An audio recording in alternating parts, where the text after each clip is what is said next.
All right, good night, everybody. This is Steve, and welcome to Comix Asylum Live. I'm here with Jay.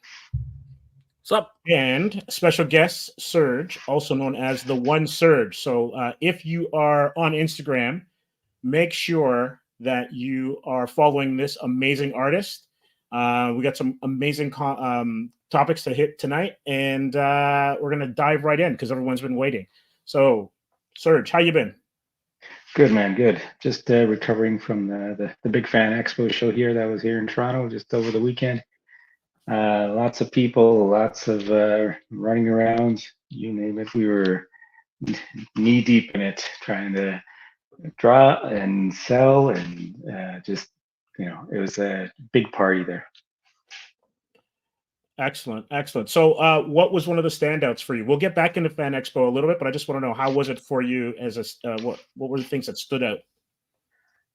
For me, I think the biggest thing is always just being able to showcase new stuff, and then I think everybody's really into the Wolverine Deadpool movie, so that was a big mover for us as well because I had done a couple of pieces for that. I had some prints going, some original artwork. Those were all very popular, and we sold quite a few of those items. So it was a good crowd. A lot of people really enjoyed some of those pieces that I did. All right, perfect. So we're going to kick off tonight's stream talking about Blade. Talk about a project that is absolutely in development hell. Jay, what are your thoughts on Blade? Is this like 7.0, or is that where we are right now? You know what? I think where did we stop originally? I think it was Blade 3 or 4. I think it was Blade 3, 3. Right? I think it was. Yeah, we had 3 with Wesley. Yes. Yeah, and I think the last one. Coming off of the success of the second film, with Guillermo del Toro, I mean, like, he had this vision with a whole bunch of different mutated, upgraded vampires. They had like mandibles, which flap open like xenomorphs and things like that, right? So I think coming off of that, they were pressured to actually come up with an interesting story, and it didn't really pan out the way they thought. Bringing Dracula back and things like that. Spoilers ahead. Sorry, guys. If you haven't actually watched it, there's a problem. What, that 30-year-old spoiler? Yeah, I know, right? But the last, dear God, what is it, like, decade, right? It's been longer than that. So it's almost been 2 decades right now. It's yeah. What was the last Blade movie? The last Blade movie was 1990. What, 1998? 1999. But let me check that out. That's great. It's such a long time. Research team that we have here. And the 2004. 2000. Okay, so I was a little bit off, but still, that is 20 years, exactly 20 years. Mm-hmm. It's been 2 decades, so I wasn't too far off. It was exactly 20 years to the day. Well, not to the day, but exactly 20 years since the last Blade film, right? And since then, it's been up and down. It's like the Master Universe. Master Universe has been teasing Master Universe fans for decades. Trying to say, hey, we're gonna make a Master Universe film, right? The 1987 film was whatever, right? But you know what? The reality is, people love that film. They just don't want to admit it. But Mattel and all these other studios, Canon's gone, but they're always like dangling this freaking carrot in front of our faces, like, yeah, it's coming. And I think we got really close a year ago, like 2 years ago, and now apparently they have a release date. I'll believe it when I see it. So, but getting back to the actual, Blade film, yeah, like, this has got to be, again, it's in development hell, as you said. This has got to be its 7th or 8th iteration of the script, and the director, and I mean, they had a great actor, and you know what? That's not even talking about the crappy pilot that was released by HBO. What was like 8 years ago? TV series way back. Yeah, it was so bad, right? How many episodes? 6, 7? No, it didn't even make it past the pilot. It was dead. Really? It was dead in the water. Yeah, it was seriously dead in the water. It was so bad. Well, maybe you're right. It made maybe 2 or 3 episodes, but it literally died on its feet. It was so bad. I think the real problem, again, just like anything else, is they don't know how to treat the property. They just don't know what to do with it. Like, vampires are always hot, right? Yeah, Zombies, vampires, werewolves. You can't go wrong. How can you screw that up? You cannot screw up vampires, werewolves, zombies, and somehow by some miracle, whoever keeps touching this project continues to screw it up. So I'm not really I sure. I'm think not really sure if we're going in the right direction, if we're gonna be able to get anywhere with this, but who knows? So I think what's happening there is kind of that Disney touch. When they first got the property, they realized, yeah, we probably have to make this rated R. We're Disney. We can't make that rated R. Well, what are we going to do? Right. So they probably tried redoing that script over and over again to the point where it's not even Blade anymore. And by the time they probably get a script, their lead actor is probably going to be in a wheelchair by the time that's written. yeah, I mean, but I think what happened was the first three were R, right? All of them were, right? I'm pretty sure. It was pretty violent, yeah. Yeah. At the very least, I know that the first and second ones were definitely R-rated films. I'm pretty sure the Guillermo del Toro's was an R-rated film as well. Yeah. They like, again, now but obviously with the success of Deadpool and Wolverine as a Disney film, right? I think they have a little bit more confidence in releasing something along those lines now, right? And of course, you can't. How can you say that it's a 1.23 billion right now? Did it make any money over the weekend this weekend? You know what? That's it. Let me check. But keep talking. I'll check it right now. Wolverine, Deadpool. Well, the thing about it though is, right, Jay, and Serge touched on it a little bit. How long can Mahershala Ali's patience last? And so, based on what happened in Wolverine and the line where, and I'm going to butcher this line, but basically, spoiler again, he goes, "I'm Blade, I'm the only one who's ever going to be Blade," right? To paraphrase Wesley Snipes. Yeah. Is he the answer, right? Where it's just like tear it down. Don't worry about doing this high concept kind of whatever that is that they're cooking up, because it's almost like I think they're overthinking it. Personally, you nailed it earlier. It's vampires, man. Just action, blood, teeth. Let's go. Gunfire. What more can you ask for? Exactly. No, I think you're absolutely right. Serge hit the nail on the head the first time. You know what I mean? If you want to bring it up, it's $1.215 billion. It's quite the number right there. It's absolutely insane, and it is an R-rated film. Right, so worldwide, $1.215 billion. So let me ask you a question: Is the MCU almost too successful now? And what I mean by that is, their goalposts have moved in the last 14 years, right? 16 years, whenever Iron Man 1 came out, and so box office was whatever you would get, and then after the success of the Avengers films and everything else, it's kind of like, okay, we got to keep hitting home runs. So everything they do now is going to seem almost as though it's a failure, quote unquote, right? I guess, you can even go back to last week's stream when we talked about Acolyte. If you don't get a certain level of viewership or a certain level of box office, it automatically then becomes a failure. And then you almost get creative paralysis because they have to get this right. They can't afford to not get it right. Yeah, they're always trying to hit that home run, like you said. And I think that's instead of trying to hit that home run, they should really be trying to make a good movie. Should be the focus. Having a good script, having a solid script. Don't pander to any one specific, group. You should be trying to make the character stand out, be true to the character, and do it like how they do it in the comics. There's always, there's something to beat. There's something that they need to conquer within themselves or externally.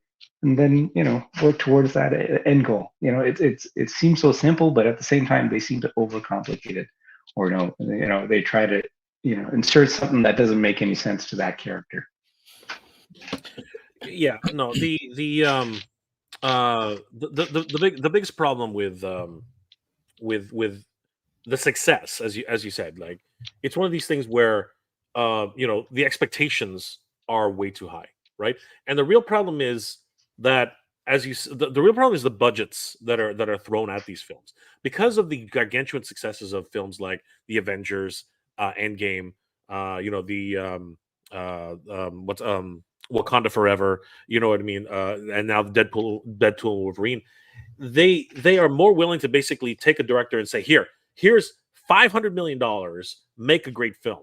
And the problem is, I really do like Ryan Reynolds' approach, where in the first Deadpool, where he's like, I don't want 100, 200 million, 300 million. No, I want a decent budget to get me enough to work with, and then basically, if I need more, I'll come and get it, right?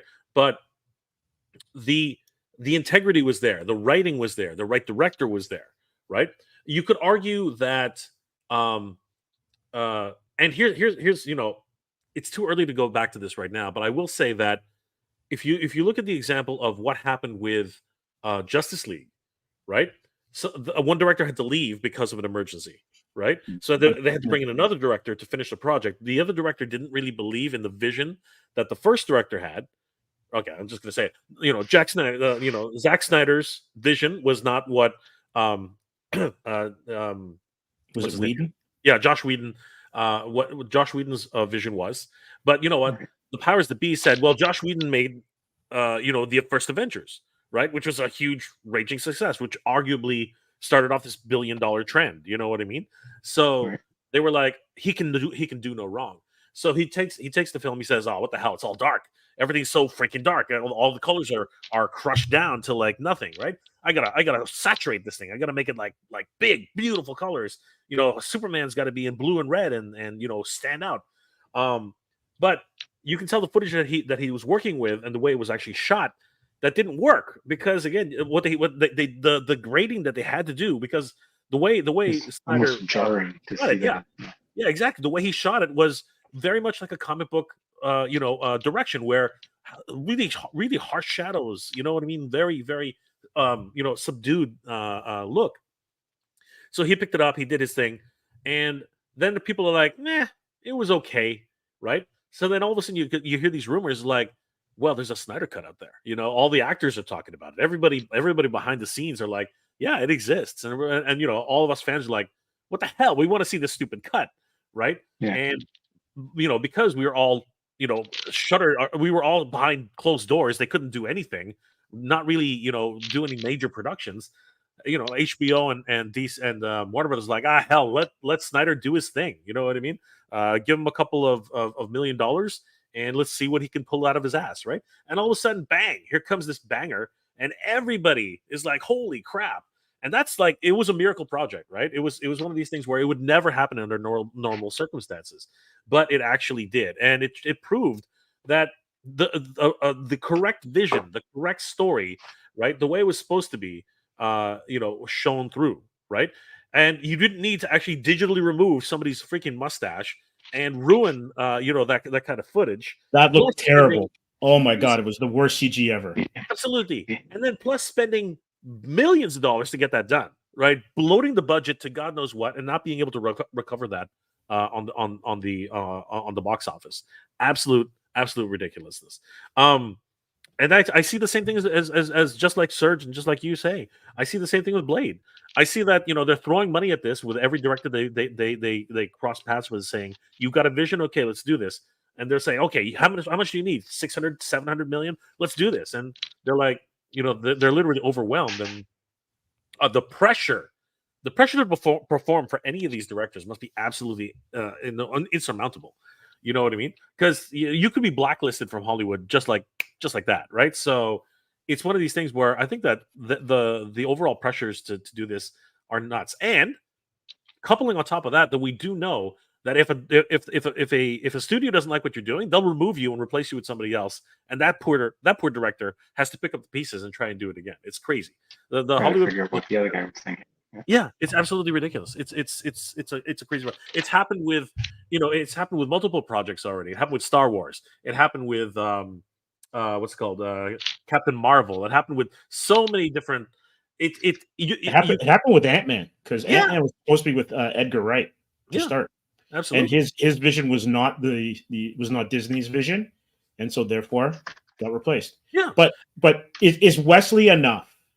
Right? Is Wesley, like, just think of like Into the Spider-Verse? Is that what it was, or whatever? Yeah, Into the Spider-Verse. Yeah. No, not Into the Spider-Verse.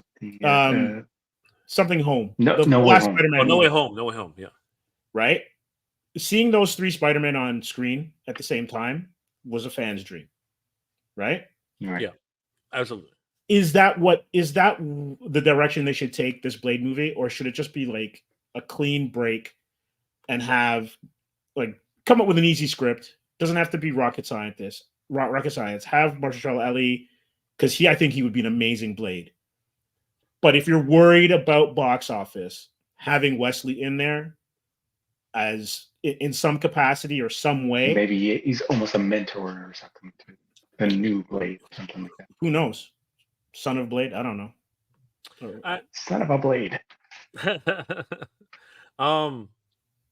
You know what? I think it just boils down to the idea that they don't know what they want.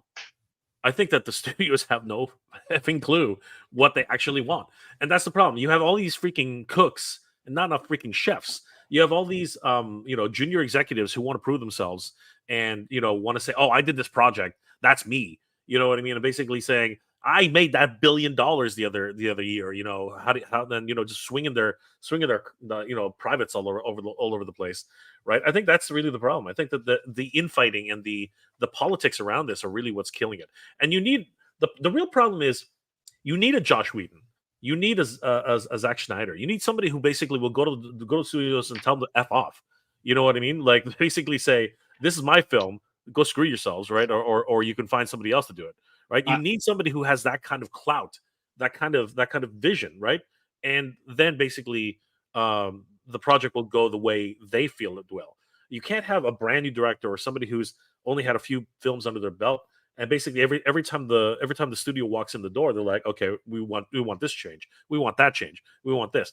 There's a bit of give and take, like in every scenario. I'm pretty sure Schneider and Wheaton have had to cave a little bit, but for the most part, you can see that their vision was still there, what they wanted to accomplish. I'm not even sure that they can get to a director at this point, because they can't get past the script stage. Yeah, I think they need to themselves even take it a step further. Just like how in the comics you have the cosmic universe, you have the superhero universe. There's the horror genre inside of Marvel. Maybe they use Blade to kick off that. They did a little bit of that with that Man-Thing little short that they did before, but they didn't really take it anywhere. I think Blade has that opportunity to expand this whole universe and say, there's something else here. We can build a whole universe around it, or a whole set of movies that kind of interlink on this level. That's when you bring in the Ghost Rider, you bring in more stuff around the really darker stuff around Doctor Strange and things like that. Yeah, I agree with Serge. It's very difficult right now. They can't even get, as you said, Steve. They can't even get past the initial script phase, right? So how do they expect to find anybody who wants to actually take on this project? It's absolutely crazy. I think we're having a couple of people have chimed in, and there are some really good questions. Give me a timestamp, and we'll go back to there. Well, before we do that, let's just say hi to a couple of people here. Since thank you guys for joining us tonight. We started a little late, but thank you so much. Bernie Lomax, good to see you, brother. How you doing tonight? Lord Hoagie, a couple of chimes down. Good to see you. Right there, the next one. Lord Hoagie's previous comment. If you go back up one, that's hilarious. No, the two down. One. Oh, this one. No. That's Bernie Lomax. That picture of Blade from The Mandalorian. Yeah. That picture of Blade looks like he's wearing a Mandalorian outfit. The one on the thumbnail. Yeah, that's the one on the thumbnail. Yeah. That's actually from Wolverine and Deadpool. It's got the Yeah, if you go 2 up, Lord Hoagie has a funny 1003. If you go 1003, Lord Hoagie is a funny. Wait, is that the new bat logo that's going to be on his chest? Yeah, that's when we it's- get to DC Absolute, we'll definitely dig into that because that's causing a little bit of a firestorm. Let's just say that. It's crazy. Frankie Rivera at 1008. Let's freaking go. Good to see you, Frankie. How you doing, brother? And then Lord Hoagie very the night. It does look interesting. You know, it's just this big gigantic square, right? And somebody has a really good there. The next one, Onryu 83. He says, I heard that that's the symbol of Batman is part of an axe that detaches. It's an axe. And he's not wrong. It's that's exactly what it is. Yeah. Absolutely Fox crazy. Sound says, Jay, What's going on, how are brother? ya? How you doing tonight? Lord Hoagie agrees. Yep. Now you said it does look like an axe head. Bernie Lomax has a funny comment. That's pretty cool. 1018. Right below it. No, right above 1018. Or one more up. Buffy the Vampire Slayer is a screw up. Twilight, ha ha ha.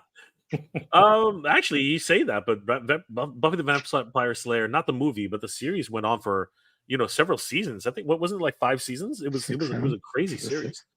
Yeah, it went on for a long time. Yeah, and it grew up with this audience. It started dealing with like really dark stuff. It was kind of crazy. Yeah, Trinity was not well received. Blade Trinity, no, it Yeah, was Blade not. Absolutely, that's the problem, right? We were just talking about it. Jason Electric, Blade 1 was good. 2 and 3 was too scary. Was too scary. It was Okay, pretty gory. 2 was scary, but I didn't think it was too scary. And 3 was it was kind of like a WWE meets meets vampires. It was kind of weird. You know what though? Like, but go back to the Blade scenario. When they made Blade 1, it was essentially in a vacuum, right? It was like this little throwaway he film. was the start of the It's the genesis of all the comic book movies in the MCU that we're watching right now. But it was this throwaway movie, right? Keep going. Not a lot of pressure from what, all intents and purposes. But then when you get that kind of success, then 2 gets a little bit more pressure, a little bit more money, a little bit more studio control. 3, we got to have double the explosions. We're going to bring in, Ryan Reynolds and, oh gosh, her name slips me at this point. Jessica Biel, right? And you can just see that if you look at the 3 movies, yes, 3 is slicker than 1, but 1's way better than 3. And so, Jay, you mentioned this earlier. You've got all this money being infused into the project, but you know where the money doesn't go? It doesn't go into the writing. It doesn't go into the bone. Go everywhere else, except right? It goes everywhere else. We want more pyrotechnic, more SFX, all that kind of stuff, but it doesn't go into the thing that makes it work. Just what you just said there. Sometimes limiting their budget makes them more creative. And I always think about this. The other example I can think of is the Batman animated series. What made it good is that they worked within a whole list of guidelines that Fox TV had for them, saying you can't have this, you can't have that. They figured out ways to make it work without, having people shot and killed and things like that. They worked around the censors, right? And same scenario here. They need something to say, okay, you're not going to get 100 million. You're not going to get 200 million. Here's 60 million. Make it happen. Make it work with what you got. Then go from there. It makes people think a lot more outside the box. They'll figure out ways to make that movie work. And you pointed out before with the first Deadpool movie, he had a small budget and he made that thing work. He didn't have the entire X-Men show up in that movie. He had Colossus and some basically unknown character. What was it, Negasonic? What was the Negasonic Teen Death? Yeah. Whatever. Yeah. He made these small characters. He made them work with what he had, and people loved it. Right. So the same thing I think needs to happen with some of these other movies. Say, okay, going forward, these next 5 movies, all your budget is this. Figure it out. Yeah. I'm going to just post Monty's comment here. What's good, people? I'm anxious to hear someone else's opinion on this subject. Snipes is definitely iconic as Blade. I think Ali is a solid enough actor to do the character justice, though. Yeah, no argument there whatsoever. At all. It's just can they get it figured out? And at this point, I hope they do, because great character. But at this point, I don't think I'm very optimistic with it working. I guess the question then becomes, if Ali steps away, who would be the next person to take that spot? It's another question. Wesley. Return of Wesley. It'll be Wesley. We'll have Wesley in a wheelchair in that one for sure. Hey, CGI body double.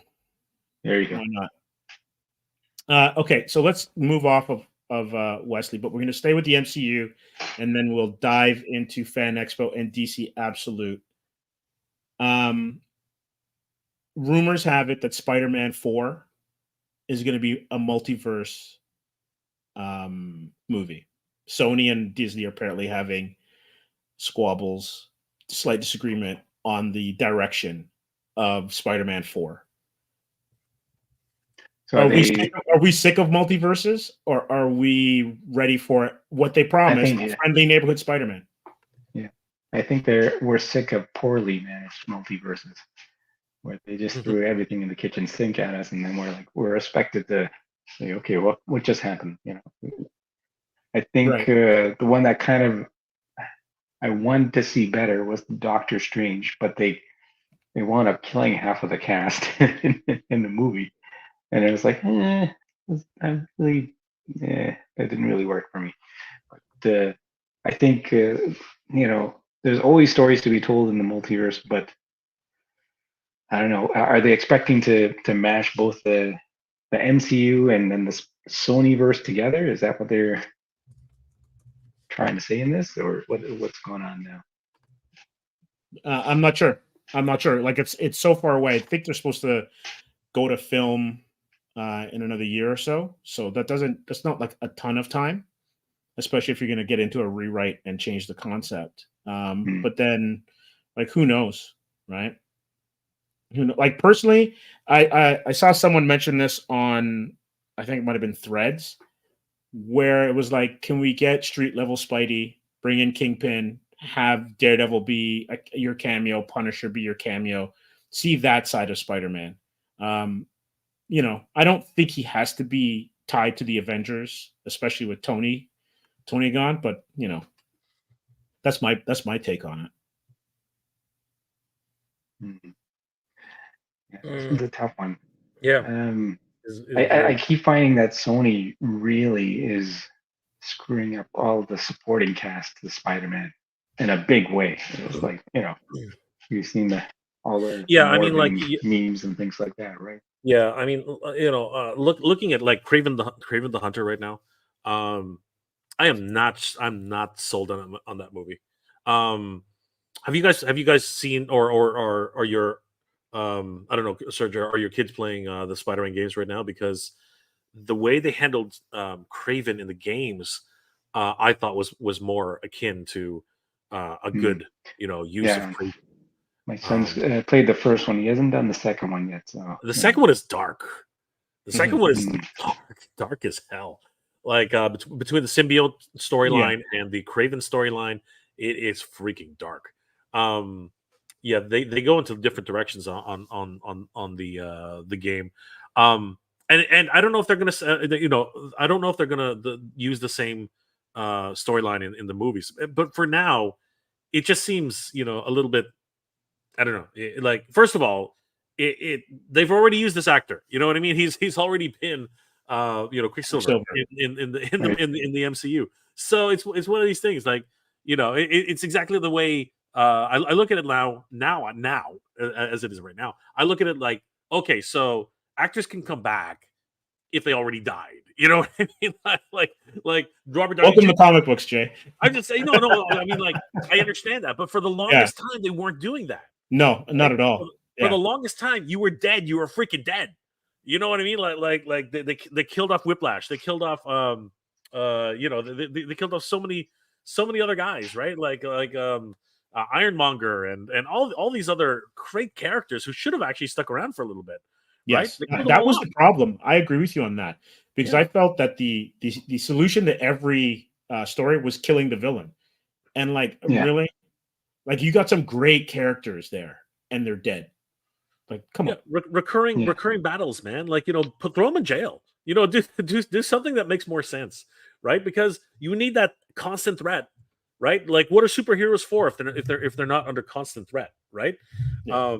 It's escalation, right? That's what makes a great hero and villain, counterpart. And again, comics, nobody ever really dies; they just get recycled somehow, right? And now the multiverse is what solves this whole situation because anybody from any universe, we can pull him from here, we can pull him from there, right? And that exactly was proven in No Way Home, right? No Way Home, that's exactly what it was. Like we saw all three Spider-Man, we saw every single villain from every single, well, not every single one, but we saw all the major villains from every single movie, and it was fun. It was a really fun film, and we got to see those interactions that we were always hoping for. And then the animated series, it's going directions that look great. You know what I mean? So I don't think there's any one way to solve this problem. I think what they really need to do is, and I dare say this, I think they should, as you said earlier, Steve, they should drop the idea of billion-dollar movies. I don't think it's possible for billion-dollar movies to exist. As a matter of fact, if I'm not mistaken, they had no faith in Deadpool Wolverine. I think that they literally were like, whatever, man. Like this is their last hurrah. We got nothing else going on. Give it to Ryan Reynolds. He's been begging for this film for the last 5 years, 6 years, whatever it was. And hell, Hugh Jackman. This is the only time. Like he's not going to be able to get this jacked ever again because it was hard for him this time, right? He was like I say this a lot in Days of Futures Past. If you look at Jackman when he did that scene on the waterbed, he could barely move. He was on so many diuretics. He was dry as hell that day. He had no water in him whatsoever because you could see all the vasculars. You know what I mean? Like his arm was so dehydrated. As he got up, you could actually hear he's like, oh, that's not acting. That was actually him. He was seriously about to collapse because he's like putting on his. He could barely put on his pants, and he's literally like, "Hey, what's going on?" Like he literally is about to collapse. He's like those bodybuilders on stage when they're posing. You know what I mean? They literally are dry as hell. They almost literally have heart attacks after they got off the stage because they've been flexing and they've been doing this and that, just killing themselves.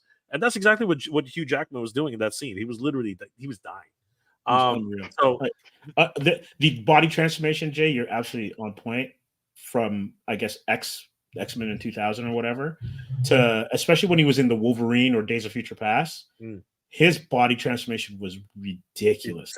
Insane. Absolutely, he basically became a comic book character. Yeah, he did. He is on screen anyway. Between him and Hemsworth, those two are crazy. I remember Huey, who might join us later. I remember he was like complaining. He's like, "Oh, Chris Hemsworth in the first Thor." He was like, "He's not big enough." Then you get to freaking Love and Thunder. What the hell, man? He was massive in Love and Thunder. He was like a different person. I was like, "Who is this guy?" And you look at him when he walks around off season. He's like a surfer. He's like a pin thin dude, man. He's like a basketball player. He is not supposed to be that size. It's the same thing with Chris Evans. Chris Evans stopped because like I can't keep doing this to myself. Like I'm like every time I have to do this, it kills me, right? Because again, like the caloric intake, the working out, the regimen you have to be under, the kind of discipline, the mental discipline alone that you have because you have to watch every calorie. You have to freaking do this and you got to get size, but you also got to get cut at the same time. It's hard, man. It's hard. Oh, right? It's absolutely crazy. Not to cut you off, but I want to just go to Night One. Great comment. Doing a Marvel special like Werewolf by Night with Wesley Snipes' version of Blade would be a viable idea. There you go. Yeah, I would totally go for that. Use Wesley to kind of tie it all together. Mm-hmm. Yeah, you know what? Experiments. Like these cool little ideas. Sometimes you know what? Here's the thing. I wonder if television is better. Back when Blade was being shopped around, I don't think they really understood what they were doing with it for TV.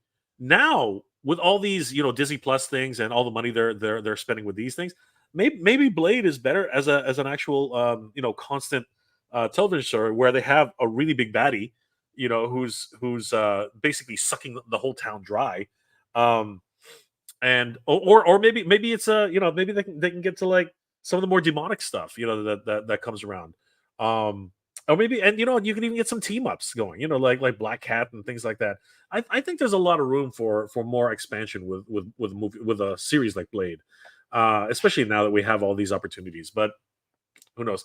And of course, they're talking about how Black Cat's going to be cast pretty soon. I think they already have an actress in mind. So yeah, I mean, the opportunities are there. Yeah, definitely. Speaking of, and we'll slide off of this topic in a second, but I just want to show one thing. Let me see here. Going back to our love of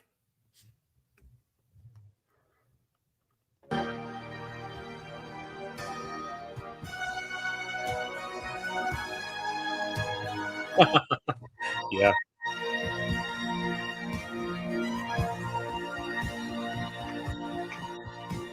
Okay.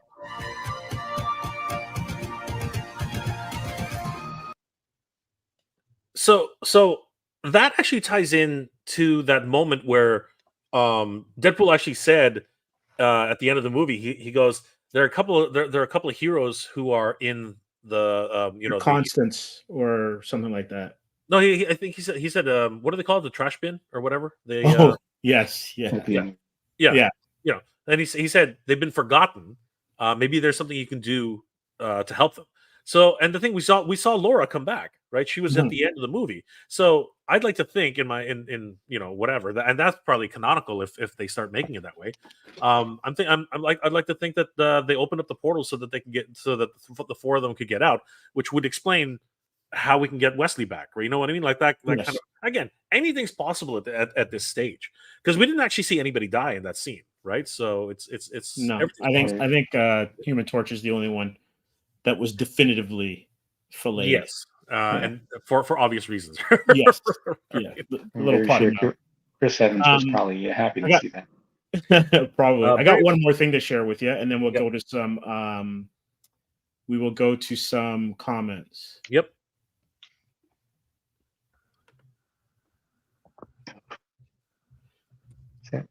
So that looks like the Thing is going to be quite practical when all is said and done. Interesting.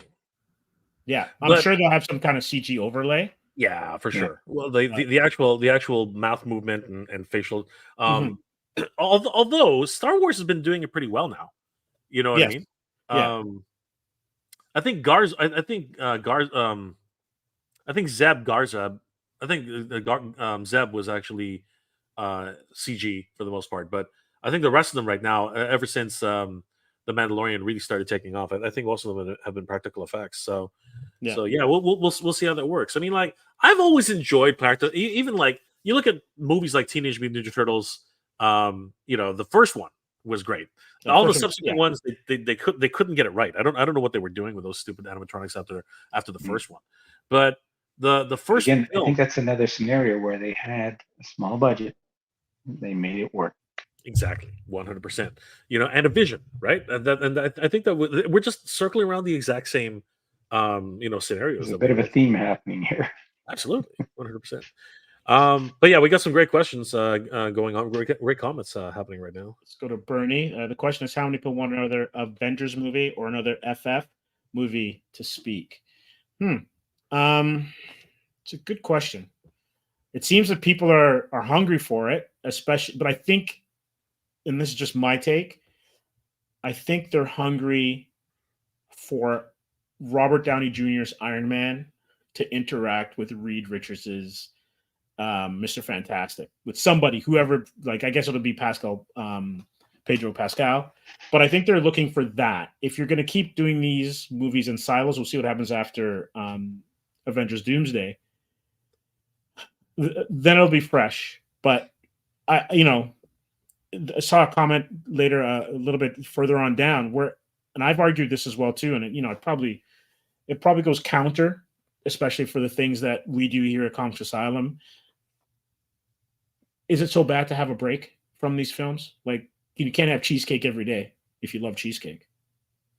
Yeah, says you. And probably my doctor too. I was gonna say, the Fantastic Four movie. I disagree. I disagree with that statement. Pedro Pascal, he's a great actor, but they throw him into everything. Yeah, he's they can't.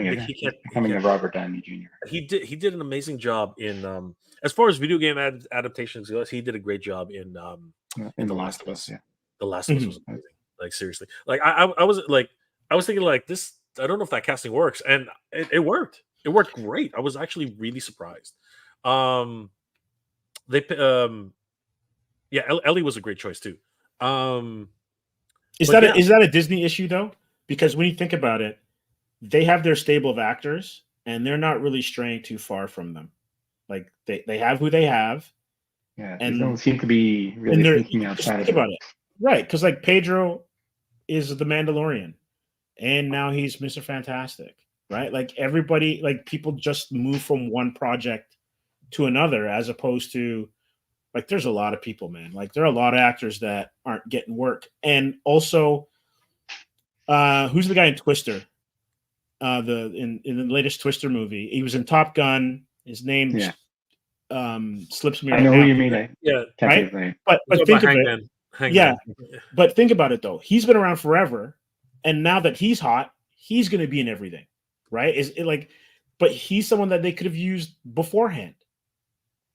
Yeah. But it's almost like we need the different commodity. Yes, exactly. Yeah. And he was also in Sydney Sweeney with a rom-com. Yeah, and you're right. You're right. Like, once you hit a wave, right? And the like, people love the bad boys, right? And that's why he got noticed really quickly in Top Gun, right? Mm-hmm. Because again, as Hangman, he was able to just unleash himself, right? Yeah. And in Twister, he played very much the same character. He's like a maverick. Okay, that was a wrong choice of word, but he's like a loose cannon is what I was going to say. Right. Crazy kind of guy, right? So yeah, I mean, I don't know. Disney's staple. It's interesting because, again, Disney likes to raise their own actors too, right? Mm-hmm. From the ground up, and we've seen it since Christina Aguilera and all these other child prodigies, right? So they keep them in the system. Basically, they keep them in the system. They never age out. You know what I mean? They just keep the loyalty is always there. Is what I'm trying to say. So yeah, for sure. So let me see if there are any cool comments that we can go back to. Night One says, I still have my DVD copy of Blade Trinity with the micro or the mini comic included. I missed the mini comic. I don't even know what that would look like. Yeah. And then Damon Sailor says, hello, Mega. I hope they do the Blade movie and figures. Be some potential to do some good figures. They actually just released a really cool figure for Blade, and it's patterned after I don't know, a more realistic, maybe even a take on Wesley Snipes for a little. You can see a little bit of Wesley Snipes in the last Blade figure, which was really cool, long trench coat and everything like that. But yeah, no, I would love to see more figures come out of this. But it really is the question. Are they even gonna get there? Because it just seems like it is once again back in development hell. So people are people want a good Blade movie. They do, right? Mm-hmm. They need to pull up their pants and figure this out. But I think that, especially because of this conversation, I think it is one of these things where they just got to go back to fucking basics. Drop the $1 billion concept, forget it. It's not going to work. The more you shoot for the I was saying it earlier. They didn't believe in Wolverine Deadpool. It made $1 billion, right? Like, what was it that MJ said? Shoot for, keep your expectations low and you'll never be disappointed. Well, guess what? They were not disappointed with Deadpool and Wolverine, were they? Right? It freaking surpassed their expectations tenfold. 20, actually more like 100-fold. right? So there you go. I think that they just need to reset and say, all right, here's a movie. Let's let a young director take it. Hopefully, he'll do a great job and see where it goes. But we're not even going to get there without a damn script, right? So there's the biggest hurdle that we have to cross right now. Yeah, and studio interference is real. So that's just something that you have to be aware of. We might have had some great ideas. They've just been torched. That's all. Absolutely. Yeah. Absolutely. All right. So we're going to slide into some comic books, but I want to acknowledge the birthday of an absolute giant in the industry.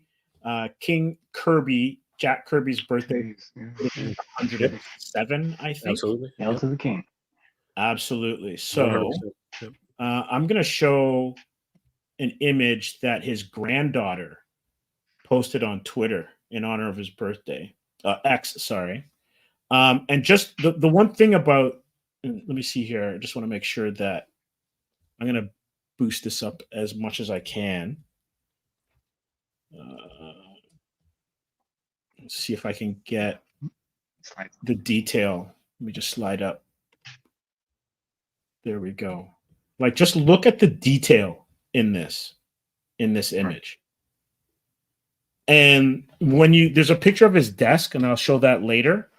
And you think of what came out of his brain, that hand, and on that desk, it is phenomenal. And and he was not only just prolific in terms of talent, but also speed. And Serge, as an artist yourself, you talk about getting tired after like serious output. You can only imagine, the kind of energy that goes into this thing to produce something like this. Yeah. He was also known for doing like 3-4 pages a day type of thing. Yeah, he's great. We struggled to get one. Mm-hmm. Like, just unbelievable how good he was. His output was like, nobody can meet the output of Jack Kirby. No, impossible. No, the king, absolutely the king. Yep. All the stuff we're talking about, a great deal of it is due and in part to his skill set. And I'm gonna see here if I can. I'm just gonna scroll up. There was a picture of his desk. Well, that's him working at this desk, and just look at how rustic it looks. Like, it's unbelievable. And here's some of his New Gods work.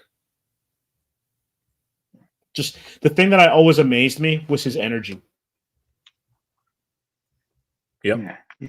100%. Every page, every panel, how even, if there's just a guy walking into a room, there was some level of energy to it, be it a different angle or, the person doing something, open that door or whatever the case might be, right? It would be like, just like that, where there'd be like a hand like this in the shot. He would do things to entice people to stay focused, stay looking at that panel just that little bit longer. It's hard to sleep on Jack Kirby's work. He kind of forces you to take notice, for sure. And speaking of that, let's take a look at Absolute DC. So basically what's happening is DC is once again rebooting their universe.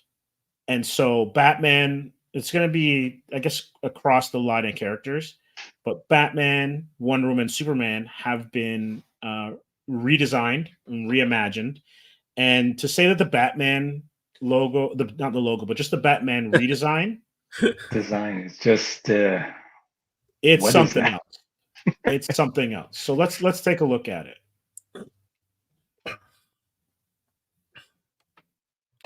Yeah. What the hell is that? Are those gauntlets? Is that what that is? So that's his cape. Right? I know it's his cape, but what is he doing with it? Like, I think he's just got them. Is it like wrapped around his arms? Wrapped around his arms. Okay. But he's using them as whips, or he is absolutely massive. He is. He's huge. Right. He reminds me. He reminds me of leg day. yeah. But I mean, No. he's still. You know what? when you think about it, the bat symbol and the way he looks is very similar to Batman Returns. I mean, like especially the bat Mhm. symbol itself. Yeah, definitely. Yeah. That the is symbol, a good yeah. observation. It's like it's like Frank Miller inspired, if you will. Oh, definitely. This, I'm And trying then to this- figure out what she's riding there. Is it an actual horse, or is it? I think it's a horse. some sort of Asgardian Xenomorph. And then there's Superman, kind of emo-ish looking. Some of the covers are absolutely fantastic. This is a Jim Lee rendition, and here is his axe. So you can see So like it's the little, chest. all the checkers there. That is some sort of a magnetic plate that keeps the axe Ah, in place, so it is a freaking axe. Dear God. right? I don't know if Frankie Still not actually sold on had that. prior knowledge to that, but yeah. I love this comment. Bat lumberjack. Is that a spine? What is that? That's part of the cape. That's part of the cape. That's part So of the it's like cape. it's like a bony. So it's very much like bones, like cartilage, just like a real like bat. real bat wings. Yeah. And Interesting. obviously, every artist is going to have their slight tweak on it. Because to be honest with you, I'm not sure they're fully set on what exactly the design is. You know, like back in the 90s, Iron Man's armor was always slightly different based on who was drawing it. Who was drawing it? Yeah. Sure. So this is Mitch Gerard's cover. It's a nice one. And then you've got this one, which kind of has that. This is by Wes Craig, but also has that feel of Frank Miller, especially like the DK2 version of his artwork, right? But notice no spikes here versus the spikes, or maybe this is his bat armor or some sort of anime inspired variation of it. Actually, on that one there, with the yellow and black there, I'm getting a little bit of Walt Simonson as well. Yeah, there's that as well too, for sure. And these characters are not your regular Bruce Wayne, Clark Kent, Diana Prince. These are new iterations of these characters. One thing I've noticed, and I don't know if you guys have commented, is that his head is a little bit small compared to the rest of the body. Could it be that this is an actual armor of some kind? It could be. Yeah, but I think that's also. I think it's very possible, 100%. But I also think that's actually the style, just to make him look even bigger. I mean, certain artists, as you said, the way they draw them, it's all a stylistic type of impression, I think. But once we get to read the book, I think we'll find out exactly what the depictions are. But yeah, I mean, say what has started this reboot again, or is it because of what comes out of? So let's take a look at it. So announced in July and debuting this fall, DC Comics has a new absolute universe of comic books hitting shelves at your local comic book store in October, November, and beyond. Today, this is from a few weeks ago, DC revealed the main covers for Absolute Batman 1, Absolute Wonder Woman 1, and Absolute Superman 1, and with their new logos and shared variants. So what I'm going to do is I'm going to scroll down to the bottom, so you can see the new logo. So that's the new Wonder Woman. We've seen the new Superman. I'll show you the Wonder Woman covers. There's one by, I think it's Dan Panosian, that is an absolute banger in terms of covers. So this is her new armor, and she's got some sort of tattoo on her right arm. And anyone who plays video games or loves anime, the huge sword, it's right up your alley. It's kind of Final Fantasy feel right there. Absolutely Final Fantasy. Now it's more Berserk, but get you. Berserk as well too. Berserk. And so there's another beautiful cover. I think this is Wes Craig. Wes Craig has that Walt Simonson, Frank Miller kind of vibe to it, to his work, and this is Dan Panosian's cover. Wow, absolute stunner. Yeah, absolutely. The body art is interesting. Like I'm kind of wondering where that's coming from. Exactly. I'm not sure.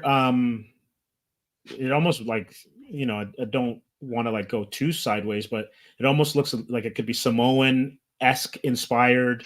It's I was very gonna say, it interesting. looks like they're moving away from that Amazon Greek mythology. Yeah, it does seem that way. Although the Greeks did have certain tattoos that had similar striping and similar markings, and this is the Superman stuff as well too. Not sure about the yellow boots, but hey. Yeah, it's got that. You got flames like Optimus. A little bit, and this is Wes Craig again. This almost looks like Superboy, to be honest with you. Yeah, I thought it was a really young Superman there, but yeah, it's definitely a boyish. And these are the logos. So the new Batman logo. This is going to cause people. I'm already like, oh, yeah, I am. I'm triggered. I'm triggered. I am so. This is going to cause some. This is going to cause some discussion for sure. Like, yeah, if they were going for an axe, the Batman movie logo would make a perfect axe. You know what I mean? It's got the curves. It's got the natural curves in it. Yeah. It's like a block of. Why do this? I know.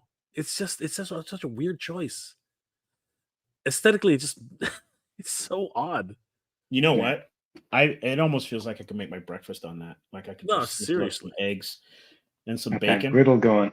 Griddle. That's the bat griddle. Interesting. He's a fucking lumberjack, man. Lumberjack. I totally agree with that statement. Lumberjack. Yeah. Wonder Woman is a pretty generic kind of look to it. It's kind of like I really love her logo normally, like as well as her breastplate. It's kind of hard to improve on that, and then Superman's is, just it is what it is. But I will say they're trying to take the influence from the upcoming movie as well. A little bit of Kingdom Come, a little bit of everything, but I don't know. There's a balance. You need some balance in there. I mean, just as far as graphic design wise, you're like, wow, that's heavy. It's like it's like cheese. It's like you're cutting pieces of cheese out. I don't know. Lord Hoagie has an interesting one. Sometimes it seems like they don't actually want to sell comic books. DC. I don't know. It's oh my god, that's hilarious. I love that comment. That comment's awesome. And then Bernie, because that would almost work. A metal axe on your chest, arms would be cut up all over. You know what? That's a good question. How does he get it onto the pole? Does he just like stick it up into his chest and then it detaches, or does he have to take it off and then put it on? And if it's an axe, is he gonna like? Yeah, it's awkward. I could see Jay looking at thinking like, Yeah, I mean, oftentimes he'll do one of these, right, where he'll throw two batarangs, and that comment's perfect. You get this close enough, also check. You get cut on the inner side of both arms. Although he's got like a 98-inch chest, so that's he might not be able to do that. He might not be able to get that close. He might not be able to do that. Yeah. Praying gets really difficult after a while. Walt Simonson, we should be so lucky. Yes, indeed. Yeah, Walt's one of the greats. But Bernie comes in with small head because of all the venom juice he stole from Bane. No, you know what? He's absolutely right. That's exactly the way Bane was always drawn with a really small head. That's absolutely he solved it. He solved the mystery. That is it. He's juicing up on venom. So he's got venom. He's got bat venom. That's interesting. I agree. It is like Marvel's Ultimate Universe. Yes. Oh, I heard. Yeah, I heard something to that degree that they're saying this is going to be their Ultimate Universe. Yeah, that's right. But it'll run in parallel to the regular. Yeah, but Serge, correct me. This is like their 5th reboot. It doesn't need to be done. You guys, they've overdone it with all these reboots to the point. Crisis on Infinite Earth. It needed to be done to clean up stuff. But then they spend the next every 6-7 years another reboot. It's like you know how many people would be pissed off at the planet Earth? It's like, don't stop pressing that button. Stop pressing it. Yeah, every time they ask Flash to run and reset something. Yeah, Somebody, every single time, right? Can you imagine though? Yeah, But like, if you're not part of their kind of like scope, there's someone who's dying over and over and over again because that's their fate due to the Flash. Yeah.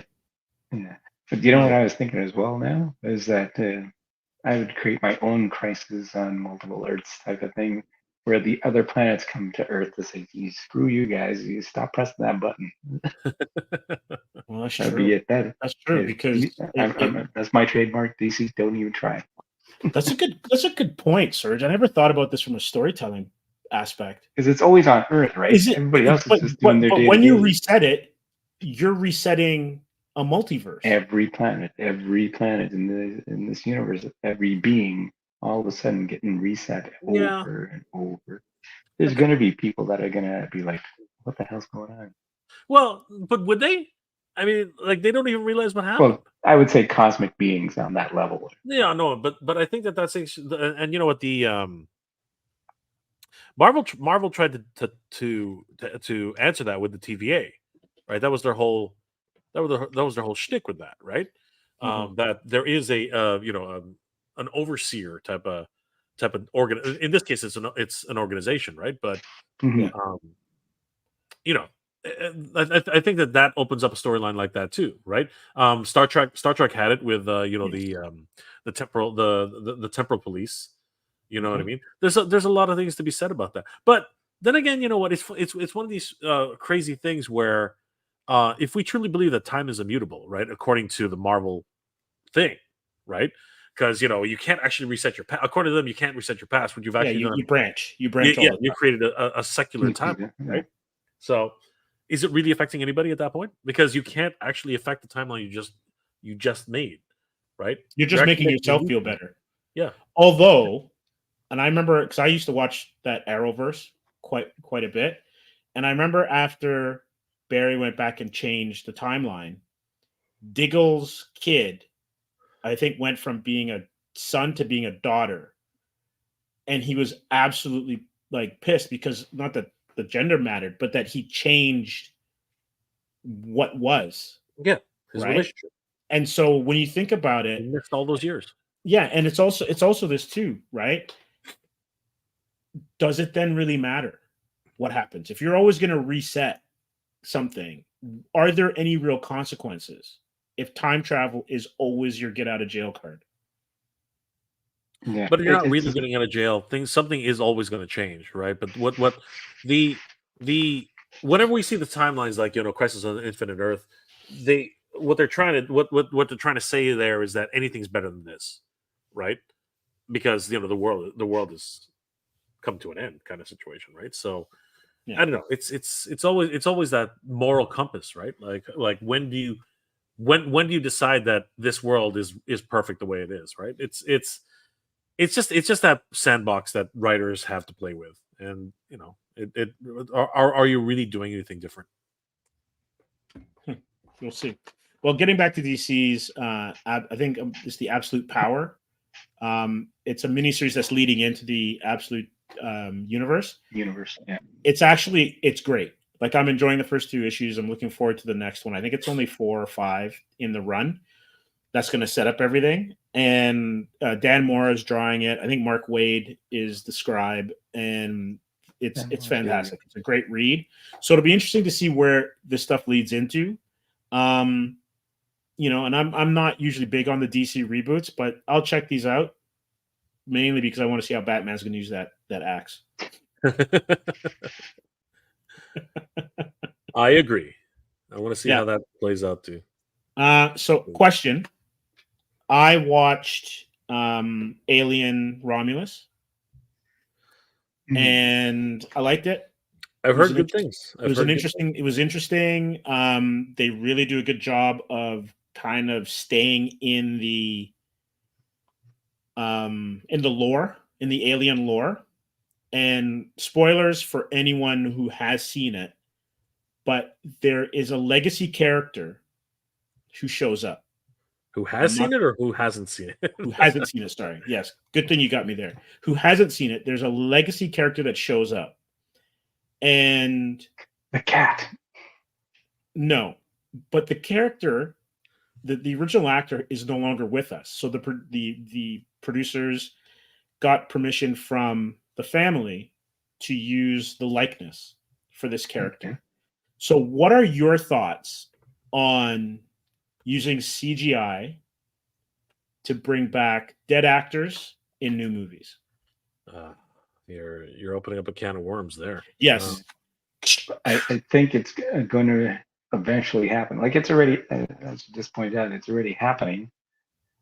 And I think more and more, you're going to see studios say, why pay for somebody that's, going to give me a hassle? I'll have to go through contracts and this and that, when I can just go back into the archive and say, oh, I like that guy. Let's put him in this movie, even though he's been dead for 30 years. You'd need permission from their likeness. And I know that's kind of what, in a way, that's what the SAG strike was about. Like extras wouldn't have their likeness, because I think they were trying to get copies of them, that so that you could use them as background players still. Right. And I think that's one of the reasons why they were on strike, because think about it. You go in and you're a day player as an extra for one day. They then take a copy of you, and they don't need to call you back. Right. But that aside, imagine, and I brought this up a while ago in an article on Comix Asylum when we were still doing the magazine. And it was around the time where Carrie Fisher had passed, and they used her daughter for Rogue One. Right? And the technology was not as good then. Not quite. And it wasn't quite there. And they were using it more for de-aging. So like Jeff Bridges for Tron.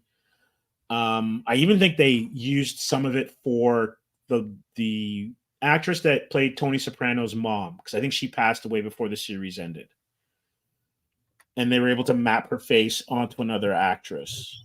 And so there were lines there where she wasn't necessarily present.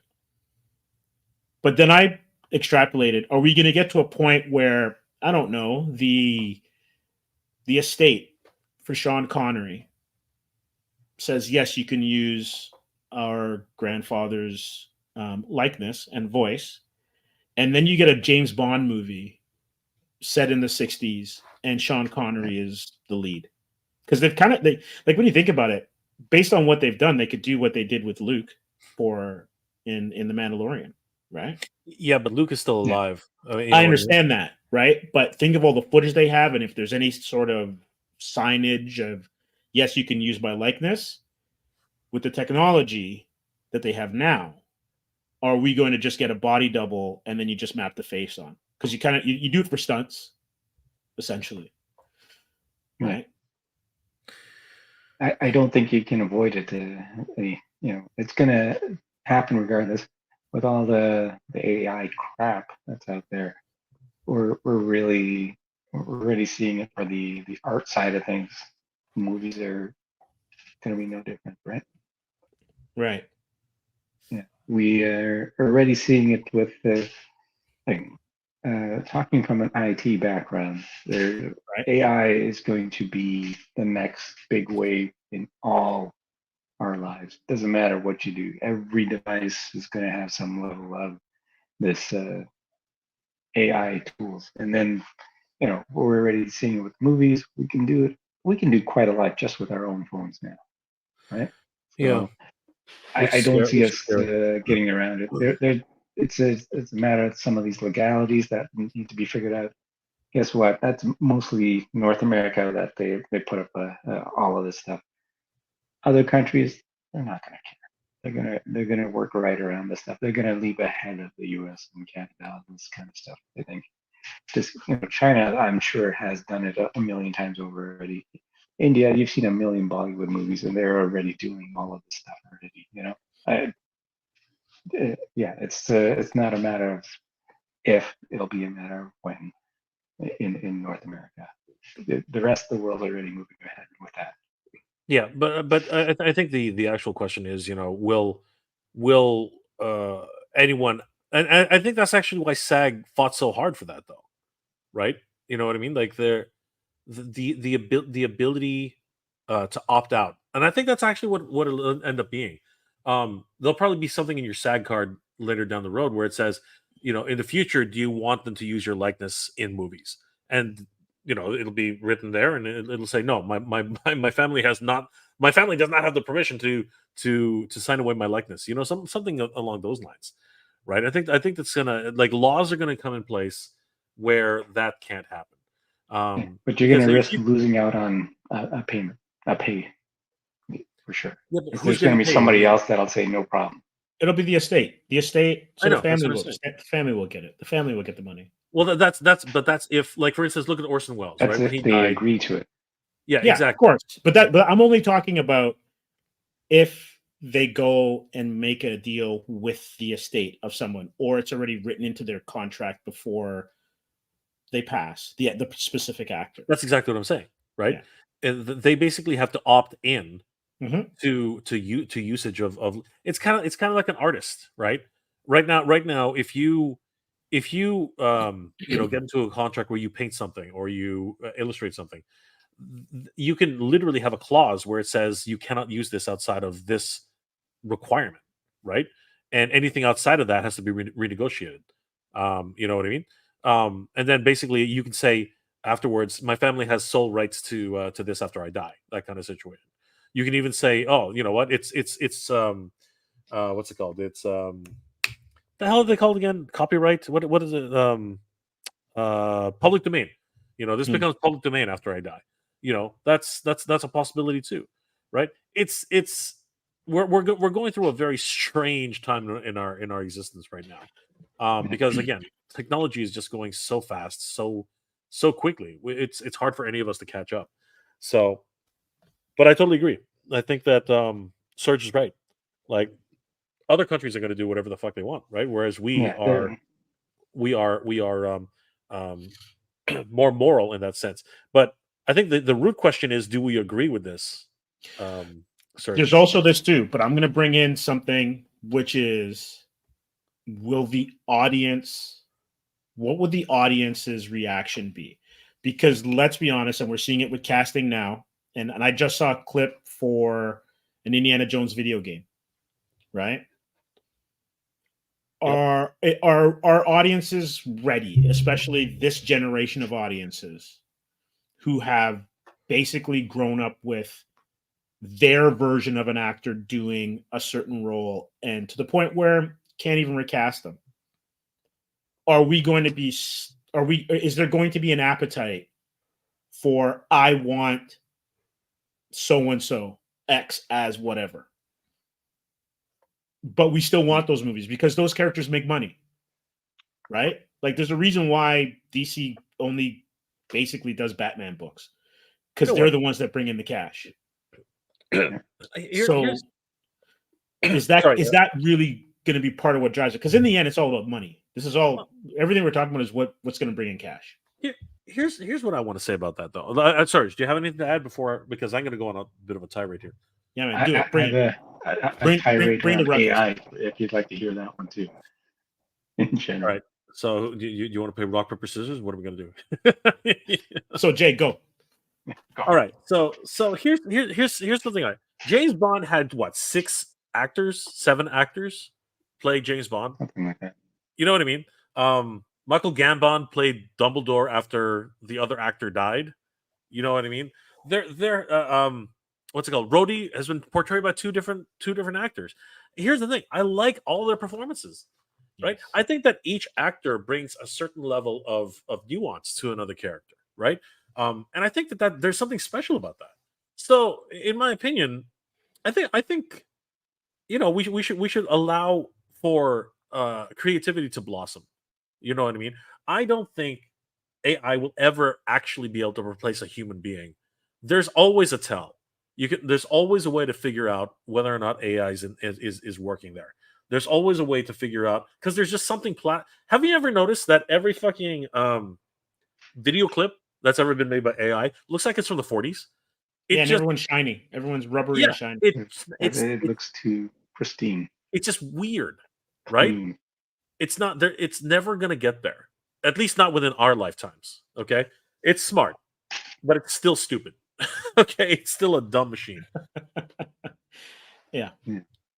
Here's a great comment, and then we'll get Surge's rant on this. We can't live permanently in nostalgia. Very, very well said. That's well said. As a retro toy man, he can disagree on that. I disagree. Jay politely disagrees with that comment. I don't politely. I absolutely. But I understand. I abhorrently disagree. Who was that? Who said that? Who said that? That was, I think, Dynamo Dave. Dynamo Dave. Yeah. Dynamo Dave. You and I are gonna have beef, man. I'm just kidding. Yeah. I'm just kidding, bro. I'm just kidding.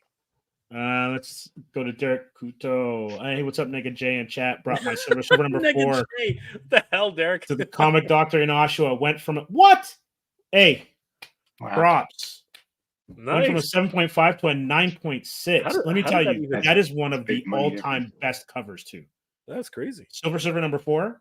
Oh, is that with the Thor and Silver Surfer? And Silver Surfer. One of the all-time covers, classic. man. Classic. Awesome. Was that Romita?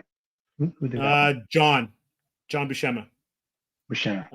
Yeah. So agreeing, toy binging, agreeing to use your likeness after you pass sounds like a donor card for SAG actors. Yeah, that's exactly what it is. That's an interesting way to say it. Yeah, that makes sense. That is your face is an organ, man.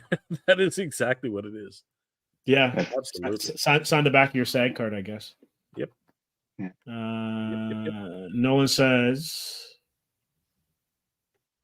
actually, Bernie Lomax, he had mentioned it's like what's happening at Walt Disneyland and World right now. They plan on bringing him back. You know who I'm talking about, the man. I'm going to assume that it's Walt. I'm going to assume the same thing. Be an animatronic, right? Well, I remember when my daughter was younger, she was a big fan of Hatsune Miku, which is basically a pop star in Japan who is I guess a digital anime character. Yeah. Oh yeah, it's a living avatar almost. A digital. It's a digital person. Yeah. Yes. Yeah. So anything is possible, but you know what? I hear you when you say that the technology is not there and it's always going to look weird. But like, I remember when the Final Fantasy movie came out in the 90s. Yeah. Right. And we were like, oh, that's amazing. This blew our mind. I remember when T2 came out and we were like, oh my gosh, that's amazing. Yeah. And you look at that stuff now and you're like, it's dated. The technology changes. This technology will get to a point, maybe not in our lifetime, might be in our kids' lifetime, where I'm not saying you're going to be like Riker going into the holodeck, and never follow Riker into the holodeck. That's just my piece of advice. It's a very dangerous situation to be in there with Commander Riker. With you Riker, have no idea what he's going to do to you. No, absolutely. But I can see that at some point it's going to be not indistinguishable, but where it's going to be like, when you look at 8K or 4K TV and you're like, this looks really good. This looks pretty good. I'm gonna go ahead and accept that as an answer. But what I will say is this: if you leave AI to its own devices, it's gonna screw up. It's the end of the world. Okay. Yeah. If you look at it this way, if you basically told AI, hey, think about something, it can't. You literally have to sit there, right, and type in, and it's crazy because you have to be as descriptive as humanly possible to actually get a decent looking photo, right, or a decent looking video. So it's always going to be this interaction between human and machine, because the machine isn't a human being. It's not alive. It doesn't understand. It has no sentience yet, right?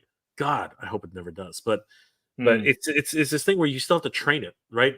Every experience that a machine has is because of us, right? Yeah. We are the reasons why these machines exist. We're the reasons why, it's not even automatic. You still have to tell it do it, because if you don't tell it to do it, it's not going to do it. It's going to sit there until you come home and basically, hey, I want to go surfing now. Okay, I'll find you the best thing, right? I want you to make this video of the. All right, does it have 6 fingers or 10 fingers? You know what I mean? Like, you have to tell it, right? So at the end of the day, it's still going to be this interaction with human beings in order to make something beautiful. Mm-hmm. Yeah, for sure. Let's see. Dynamo Dave, he's got a good one. No beef, Jay. Just saying you can love what you love, but also leave room to find new stuff to love. I was just kidding, bro. I was just kidding. Good balance. I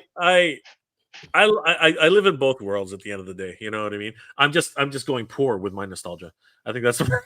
I think I'm going broke with my nostalgia. I think that's the problem. I can't live in it because I'm going broke. That's all good. And then we've got James Morrison. Welcome to the stream. Let's all count our blessings. We grew up with media when it was practical and real. Well, that's a great point, because physical media, the absence of physical media is a thing, right? So you can buy something, leave it on Apple Plus or whatever, and if they decide to remove it, you don't have it anymore. Yeah, it's become a major problem. Apple Plus, physical media is actually making a comeback now too because of that. Yeah. No, people exactly. are realizing, I can't find this movie anymore. I'm gonna have to physically buy it because nobody's carrying it, or I have to pay $30-$40 a month for a service for one movie. Why would I do that? Surge is absolutely right. Preach, Surge. Yeah. Preach. There's like paying for 4 services. NFTs, right? NFTs tried to become a thing, right? I was like, when I saw, and it might still become a thing. I'm not gonna discount that. But I remember the first time I heard of an NFT. One of the biggest ones I heard of was McFarlane's Batman becoming an NFT, and I was like, "What? What are you talking about?" And one of my friends, he actually bought one, and I looked at him like, "What is this supposed to do?" And he goes, "Oh, it's great! It's augmented reality. Check it out." And he takes his phone, he puts Batman in the middle of his living room, standing in, and he's like a statue. And I'm like, "Yeah, but it's not there." And he's like, "No, but he is, because he's digital. He's sitting." And like, "How much do you pay for that thing?" And he goes, "That's $2,000." I was like, "What?" And then I was like, "Holy crap!" And he goes, "Yeah, but it's worth $10,000 now." And I was like, "What?" And I was like, "Holy crap! That's quite the investment." A half a year later, it was worth $60, and he didn't sell it in time. So I mean, got to read the market. Always got to read the market. You got to be fast, actually. In my opinion, just the moment it doubles, just get rid of it. Yeah, the old stock rule is if you make 25%, get rid of it. Yep. My little mini rant on AI. I think the focus for AI is kind of misdirected. Instead of making it, focus on the side of media, drawing, painting, all of that kind of stuff, why not have it? I want AI to, do my laundry. I want it to clean my house. I want it, do those menial tasks, answer my emails. Let me enjoy it. Let me go draw. Let me go paint. Let me enjoy my life versus, stressing. No, 100%. Here's the problem with that: your house will be destroyed trying to clean it. The Roomba can barely do its own job. You know what I mean? Like it can. It's like 80. I think it's 80% efficient. It leaves that 20%. That 20% is the part that bugs you. I watched my cousin literally spend half a day watching the stupid Roomba figure out where it missed. And I was like, "What are you doing?" And he's like, "Oh, I'm hoping that it'll catch this spot one day." I'm like, "Are you out of your mind? Pick up the freaking broom and dust that spot." Like he wouldn't touch. I was like, "What are you doing?" And I am pretty sure in his head, he's like, "I spent $400 on this thing. It better freaking work," and it doesn't work. Right. Yeah. Like you actually got to be able to program. You know what you needed to do with the stupid Roomba? You got to have an interface where you put a floor plan layout of your whole house, because letting it try to figure it out on its own is not going to work. Again, human interaction. Some versions are smarter than others. No, 100%. and they're not smarter; they're programmed better. Yeah. It all comes down to the algorithm, right? No, it comes down to human beings. Human beings got to figure it out first. For sure. I was gonna say, by the way, are you guys drinking anything while we're talking? No, you can. No? By all means. I've been drinking all that. Good. In my glass, and it's nice. Yeah. Well done. You know what though? You got nice single malt. You got the logo on that glass. You need the mallet one. You need the axe, the new one. Tell you why mess with perfection? You could that's use a classic. That's a classic logo, man. Yeah, for sure. You need the axe head. The axe head will serve you better. For sure. So, haha, like that AI FedEx robot at warehouses to stack boxes, gave up working within 30 seconds. Oh man, that robot the robot wanted to be unionized. It's like, forget this, man. Forget it. I'm out. Do not get in the path of those. You will die. Okay, you will get run over, and you will die. So the one that gets me is whenever you see the Boston Dynamics, like robot dog or whatever. That's when I'm out. Right. Anytime I see that, I'm scary like, one. That one is really scary. T1000 or whatever it is, I'm out. The bipedal one. The bipedal one is even worse. Like it's jumping around like it looks like they're running around. And then it can like gyroscope its hips and flip down off the boxes and then kind of re-articulate itself. Oh my gosh. Ridiculous, man. They look like the droids from Attack of the Clones. You know the big ones with the arms, and they go, you know, like, yes. Yeah. Like the next war will be fought with droids, man. It's gonna be which is kind of the opposite, because Star Wars went backwards. They went from AI to cloning, and then they said, forget the cloning, and we're just gonna get regular scrubs. You know. Yeah, because they realized that they realized that clones can revolt. So Absolutely. so you know they realized, oh, people will die for money. That's what they realized. If we pay these guys, if we give them food and shelter and we can give them money to send home with their family, they'll die for us. Right? It's just that thing. Whereas clones, you know, you don't pay them. They sort of like, you know, it's the whole scenario, right? And they're basically slaves. But then the slaves revolted, right? Figure that one out, right? Like, imagine that. Imagine that a slave wants to be free. Imagine that. Yeah, imagine that. So, Serge and I were talking earlier, and Jay, I don't know if you're aware of this.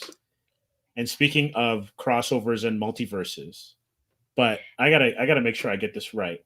It's Cartoon Network. I'm gonna show it. I'm gonna just share it. So you're not a Cartoon Network fan? No, Cartoon Network's dead. Cartoon Network is gone. This is true. But then there's this. Every Cartoon Network show confirmed for new crossover special, Crisis on Infinite Mirths. So here are the currently confirmed Cartoon Network shows popping up on the crossover special, Crisis on Infinite Mirths. And this is from comicbook.com. So Jellystone will be expanding its animated world even further with a massive Cartoon Network crossover event. That might not happen anymore. If you go back to the date. Yeah, it's July. Yes. Yeah.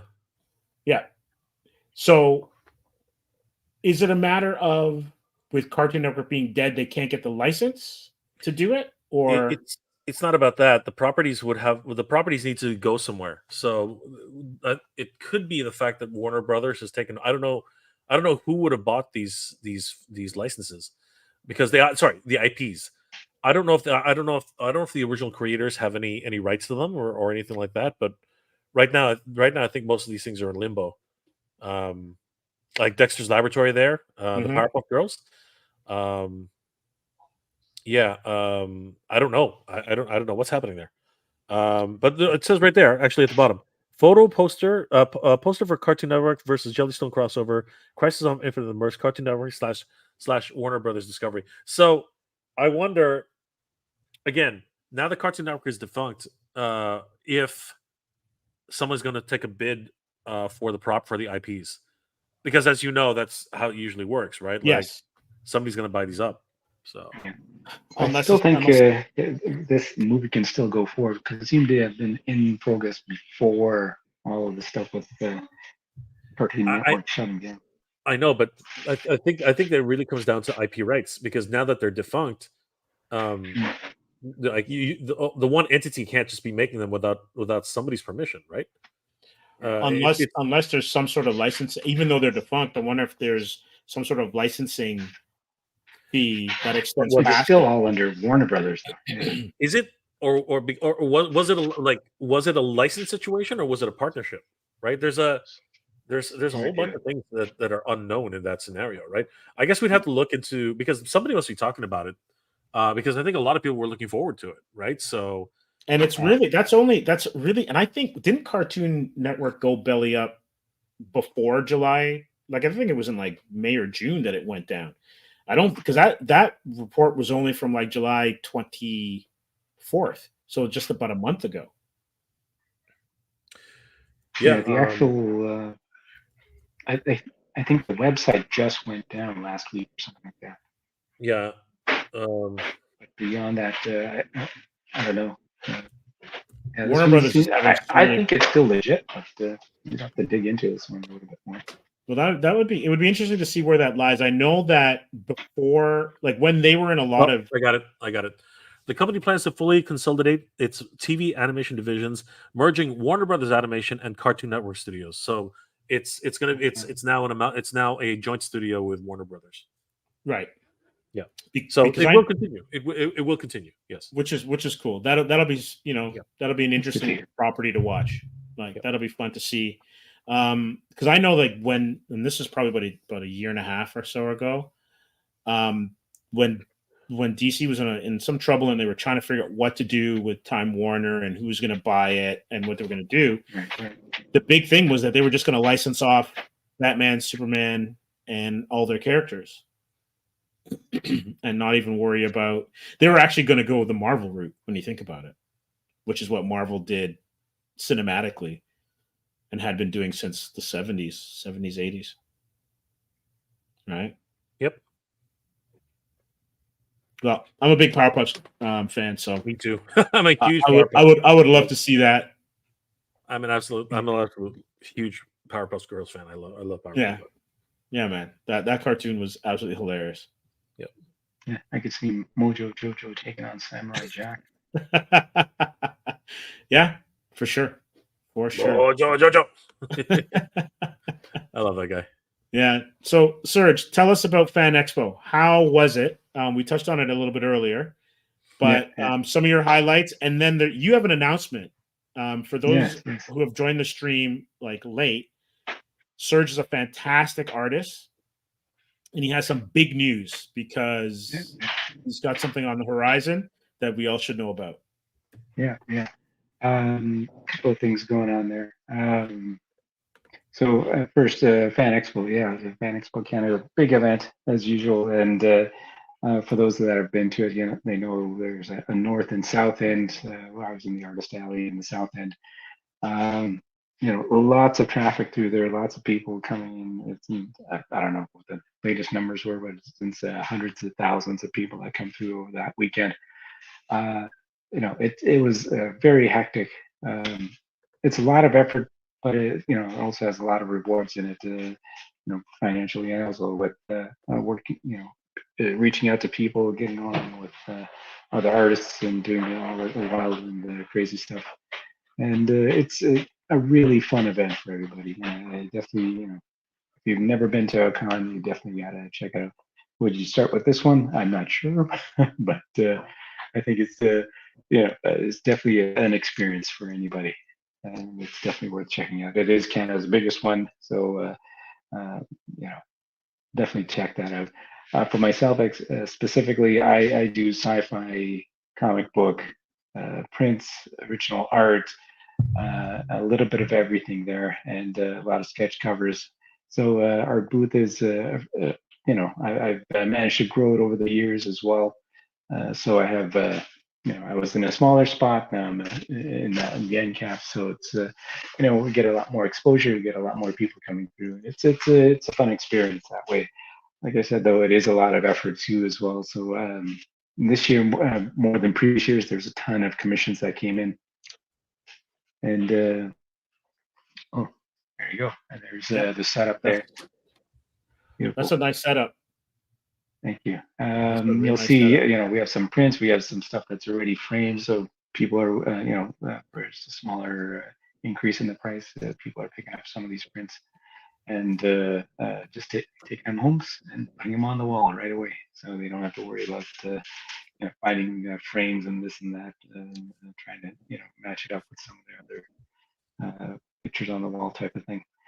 For myself personally, one of the things that we all try to work towards is trying to get some work in the industry as well. And so one of the big announcements for me is that I've gotten one of my first variant cover for an upcoming show. It's going to be released for the London Comic Con. Let me see if I got. Can I show it? There. Yeah. You should be able to show it on that same set of pictures, I think, for the next set. And so there it is. Yes. Wow. So this was dropped off to me during the show. They had just received the prints, and it's will be available to buy at the London Comic Con, and then afterwards you can buy it myself, or if there's any left after the show. It's going to be a pretty big show because it is related to what they call a celebration, the 40th anniversary for the Ninja Turtles. Kevin Eastman will be there along with a whole bunch of other Ninja Turtle related celebrities, either artists or some people that have been in the movies, some of the voice actors. So a lot of people associated to Ninja Turtles in general. So, and I was lucky enough to be the guy that got the variant cover for that. So if you go to the next slide, I think you get a closer pic of what's going on there. Oh, that looks like a sketch cover. I think that's a sketch cover I had done earlier in the show, and somebody had picked that up. But there's I don't know if you can jump back to this one. Inside of this set of pictures, there's another one that's related to it. There we go. It might be a little bit out of focus, but you still get a general idea. Yeah. So that was a very fun setup to this, and it started actually last year. I'd attended a smaller show in the London area. The guy running the show is also running the bigger London Comic Con show, and he saw some of my work. Jake. Yep. And he saw the stuff, and he said, "You know what? We're planning to get the Eastman to come to the show. It'd be good if we can do something for that." Initially, it was only going to be a poster, and we kept talking back and forth throughout the year, and we managed to get it into a book, and now it'll be available at the show. That's great. So this I think the VIPs will also get it. The con exclusive, and then afterwards we'll be able to purchase them myself or through the showrunners. Oh, fantastic! Do you know what book it's going to be? It is the TMNT Black, White, and Blue issue number 4. Sweet. So there's that series of Ninja Turtle books is an anthology book. So there's like 4 different stories inside of the issue. Various artists, various designs. The main theme, as mentioned, is the black, white, and green theme through all the stories, and that's what you see on the cover as well. I do have a color version of that, but it's for this purpose. It's all done that's the black and white and the green. So yeah, a very fun thing to do, and hopefully it leads to a lot more. Excellent. Well, I'm going to be in London. I'm not sure if you're going to be there too, Jay. So that's going to be one heck of a show in London, Ontario. A lot of great guests, but it's basically going to be a TMNT extravaganza.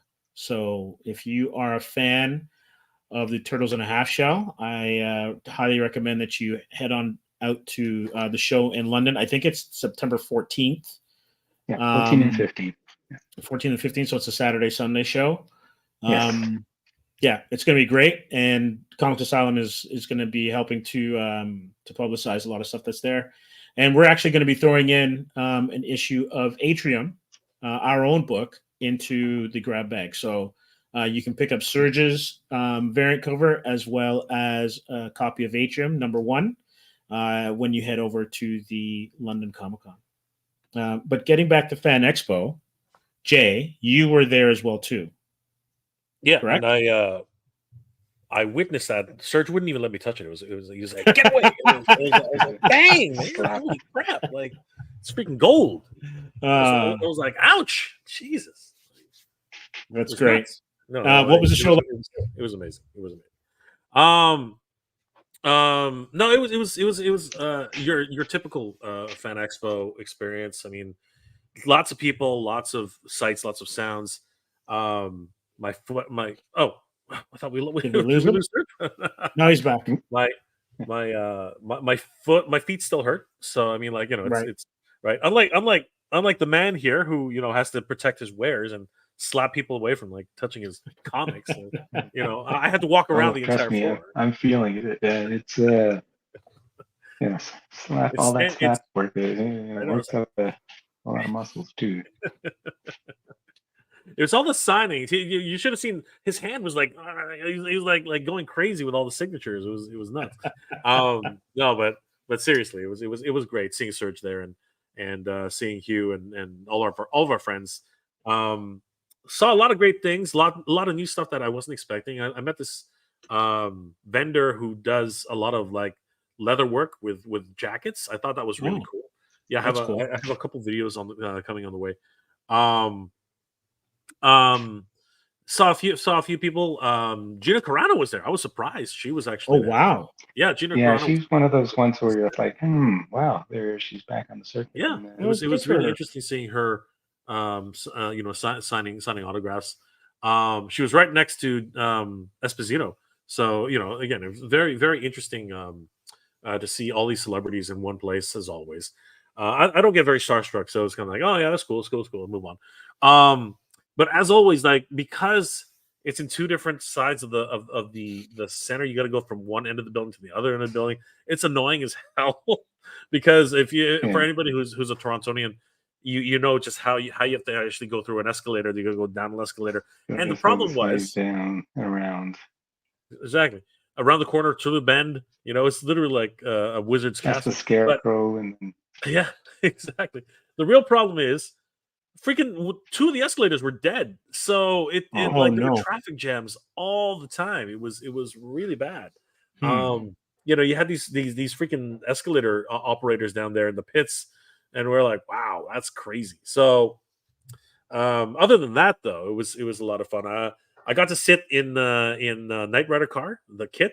Very that was cool. awesome. You know, that was really cool. Again, I got all these videos coming, and I think the highlight this year was the Paramount Lodge, which I've been in the Paramount Lodge before, but this year they had like a full Star Trek exhibit, and it had a lot of great memorabilia in there.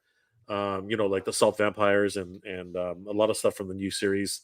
And my brother is he's a huge Star Trek fan, right?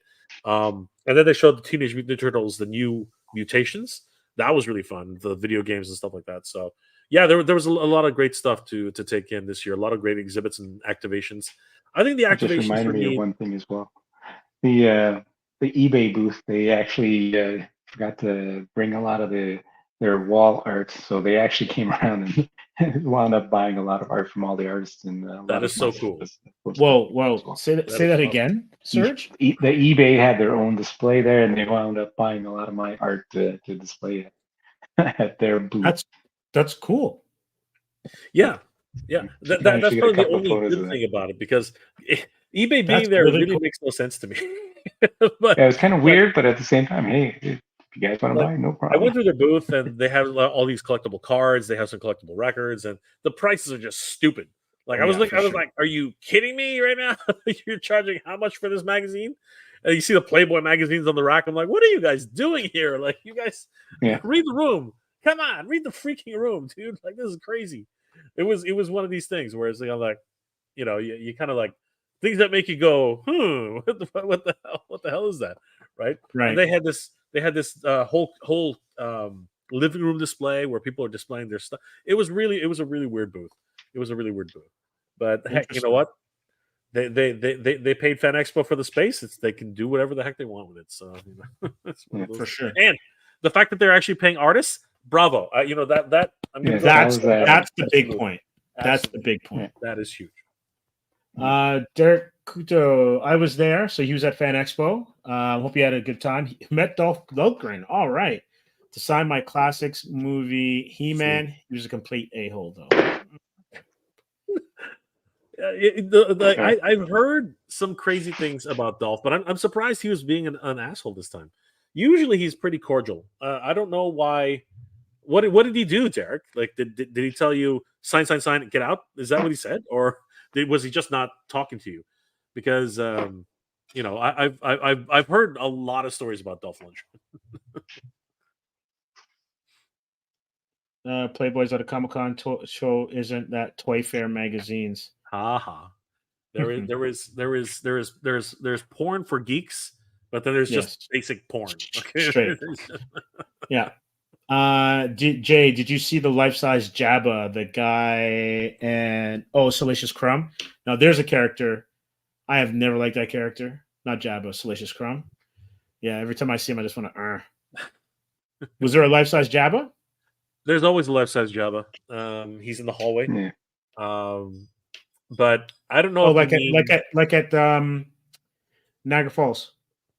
It's the same one. Yes. Yeah. It's the 501st. It's the same. The 501st. It's the 501st Legion. They bring him around all the time, right? And Salacious Crumb, Salacious Crumb, he's always a fan favorite, but obviously Steve's not a fan. I want to kill that little fucker. Yeah. Hashtag annoying. He tried to kill C-3PO. He tried to kill C-3PO. He must die. Hilarious. For sure. So we've had a great time here today. I think we're going to probably wrap it up. We're a little bit over an hour and a half. We got one more comment before we start to wind it down. Darth Rashid, the fact that they have made 2 statues that resemble Snipes' blade, they should let Snipes make one more blade. Well, he's definitely a legacy. He has a legacy as that character. People love him, and Wolverine and Deadpool just proved that the love is real. So, he endures. Let's put it that way, for sure. So, go ahead. Sorry, Jay. No, I was going to say that a lot of people just have nostalgia for original characters. You know what I mean? But just like anything else, I think that you should give another actor a chance. You know what I mean? That's I like other performances. You know what I mean? I'd like to see the new. Sorry, I like to see the new take. It's exactly like Dune. I love the original Dune from from the 80s, but this new Dune is absolutely bonkers. It's just a feast for the eyes, and the story, they're changing it a bit, but for the most part, I can still get on board. So, yeah. No, I never really watched the Dunes in the 80s, and I've never read the books. So when I saw, and I love Denis Villeneuve, I don't care how slow his movies are. Like, he's just a phenomenal filmmaker. So I'm totally enjoying what's going on with Dune. I can watch Rebecca Ferguson all day. The effects are fantastic. I'm totally enjoying it, for sure. And I like dabbling my foot into filmmaking and whatnot. It's good to see new people get new breaks, right?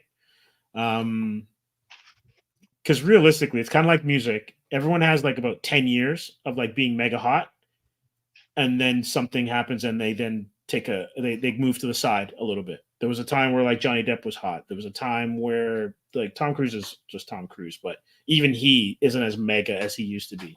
And then you just need fresh blood. You need it with art. You need it with anything that's creative. So bring on all of the new actors, because the more actors that are working, the more vibrant and fulfilling the art scene is, whether it's comics, film, toy making, whatever. You just need new blood. From real people, not AI. And real people, not AI, for sure. So, Serge, I want to really thank you for spending the night with us. I know that you've had a really busy time and then recovering from Fan Expo. But what can people look forward to see? Where can they look forward to seeing you? What do you have coming up? What are your handles? Right. So first and foremost, if they want to get in contact with me, going to Instagram, the one Surge is the best to get me at. That's the one where I'm most active. Also on Threads with the same name. I even have a Twitter X account. I think a lot of people have left that one behind, so I'm not even looking over there anymore. But I do have my own website also with the onesurge.com. You can find a lot of different stuff on there as well. And you can send messages through there as well as through Instagram. Those are probably the two best spots to get to contact me if you're looking for any commission work, any special pieces, etc. I do all sorts of stuff, be it digital, be it hand drawn. I do a little bit of everything. So if there's anything that you're thinking of or wanting to get done, let me know. We can probably make it happen. All right, that's and then, fantastic. Of course, the London show coming up in a couple of weeks, and then from there, after London, the next show will be one from a comic store called Wayside Comics. They're doing a special show up here in the Newmarket area in October, end of October. I believe it's the 27th. I think that one's going to be definitely worth checking out if you're interested in beer is being done at a brewery, so you'll be able to walk around with a beer and talk to the artists that are going to be on display there. I think nice we'll be setup. there as well too. I think we're going to be there at Wayside. Yeah, definitely a new experience to try out. The Omar that runs the Wayside Comic Store, great guy. He's they've had a very good year, and they just continue to expand. They have a lot of artists that come through that store as well, so it's a bit of a plug for them. They are definitely worth checking out if you're in the Newmarket area. And then finally, to close off the year, I'm going to be in Halifax. We're going to do a HalCon, and that'll be the last show of the year, and then we'll take a little bit of a break, recuperate, and then get ready for next year. Oh, that's amazing. Jay, any final comments before we? And we'll give Derek one last little look because he's actually given us a little bit of insight into why Dolph might not have been the happiest camper. Yeah. No. I just think that at the end of the day, whether it's Snipes, whether it's anyone else who picks up the mantle, I think that we can look forward to a great performance from a new actor and someone who's willing to give a new take on the character. AI is always going to be a debated subject no matter where we are. I think even in the future, no matter how far. I mean, people are still talking about how the morality of certain topics. It's always there's always going to be somebody who's going to question technology and advancements and everything along those lines. So we are at the behest of growth. Growth is painful, growth is scary, right? So that's how that works. And yeah, man, Comic Cons, right? I mean, like London Comic Con, Fan Expo, San Diego Comic Con. It never really ends. We're just going to keep going all the way until the end of the year, and shows are going to be great. But Serge, can't wait to see you at the London Comic Con. I hope you have a good time there. And guys, please definitely check out Serge, the one Serge on Instagram. Follow all the social medias, and of course, if you are looking for any commissions or any sort of work, give him a ring. He might be able to help you. Absolutely. Before we go, the woman telling Dolph, and I guess this is why he was not happy, or at least seemed unhappy, that she loved him and loved his movies. He didn't even look at her, disregarded everybody, no eye contact, just signed his name and next. Felt like Soup Nazi from Seinfeld. Well, that's unfortunate. It is. Unfortunately, a lot of times these actors, they're And was that the first day, Derek, or was that the last day? Because by the last day, most people are just burned out. If that was the Sunday, I pretty much I have a funny feeling he probably was tired of just seeing people and shaking hands and whatever, and he just wanted to get out of there. Especially if it was like at the tail end of the day, that would probably be something. I mean, but by the end of the day on Sunday, I wanted to go. I was my feet were hurting, everything was hurting. So but does that negate the fact that he's being paid to be there to entertain people and to and sign autographs and it's that thing, right? Like where do you draw the line? He's gone through his own problems though. I mean, like he's battling cancer or something like that. There's a lot of things going on in his life. So who knows, right? But I totally agree with you. That really would sour my. It's what is it they say? Never meet your heroes. I guess yeah. I think that's really what it is. You know what? Like I said, go in with lower expectations, right? And just expect, especially because you're in this environment, just expect that not everyone's going to be happy about being there, right? If you interact with them and they happen to interact with you, great. Just go about it as if you got lucky. I mean, like it's the same thing as if you met him on the street. Unfortunately, you had to pay for that autograph. It really does suck. And you're correct, Jay. He actually is suffering from liver cancer, and he's in a tough spot. So the fact that he went to the show and was able to meet everybody, it's hard enough when you're in perfect health and good health, and apparently his diagnosis isn't the greatest. So you got to take that into consideration, right? He needs money right now, which is why he did it. I mean, yeah, it's and again, take that experience as you will, Derek. I mean, I'm okay. Saturday, his signature was posted as $80. By the time we went there, it was $130 and $200 for pick and signature. Yeah, dude, he's hurting for money, man. The dude, he's not getting many roles. You know what I mean? I mean, like you'd think he was an Aquaman, he was on Expendables, he was doing this, he was doing that, right? But the reality is he's not getting any younger, right? He's not getting many roles, right? And as Steve said, he is suffering right now. So I would just take it as a great assault myself and just say, hey, I got to meet the man. He's not as tall as he was. He's not as tall as I thought, and I got my thing signed, and it's going to be worth a little bit more now.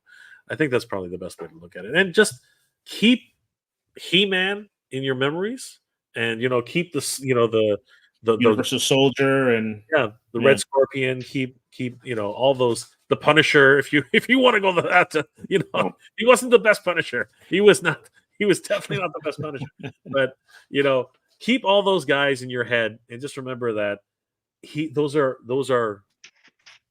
characters, right? The real person is a person, and unfortunately, when you go through things like that, it happens, man. But at the end of the day, I hope you had a great time, Derek. I think that's the most important. Screw Dolph Lundgren, man. Screw him. Okay, just if you enjoyed yourself at Fan Expo, don't let that little experience sour your overall enjoyment. Yeah, absolutely. Well, everyone, I want to thank everyone who came into the stream and hung out with us tonight. All the great comments. Thanks for all the viewers on Instagram, Facebook, and YouTube. Looking forward to next week. And in the meantime, keep it indie and support your local comic book shop.